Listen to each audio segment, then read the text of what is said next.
দেখতে পাচ্ছেন গাইস, এক 300 গতিতে স্পিড চালিয়ে চলে গেল ওখানে। দেখতে পাচ্ছেন আপনারা দেখতে পাচ্ছেন গাইস। আচ্ছা পড়ে গেছে ওখানে পড়ে যেয়ে গাইস দেখতে পাচ্ছেন আপনারা ওখানে মারা হচ্ছে, সে বিশাল মারছে। মনে ফেলে দিল শুয়ে পড় আবে পুরো বড় মরে যা, মরে যা লোকটা নিয়ে আবে শুয়ে পড় না কোটা আরে কো শুয়ে পড়, আমি বলছি চলে আয়। চলো দেখতে পাচ্ছেন গাইস, আরে এমন ফেলে যে অ্যাক্সিডেন্ট করে এখানে পড়ে আছে।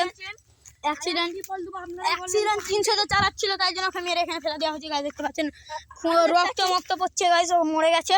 পালা মরে গেছে। পুলিশ কেস এই মনকে এখানে মরে গেছে, রক্ত পড়ে গেছে। কি হবে রাইডার এই চেনটা খুলে নিয়ে এখানে একজন লুটপাট করছে। এই চেনটা খুলে নেওয়ার পর যেহেতু আমরা পুলিশ, তোমরা তো চোর, গলায় মালা পরিয়ে দাও। হ্যাঁ হেলমেট খুলে আমরা 2টা কিডনি বার খুলিয়ে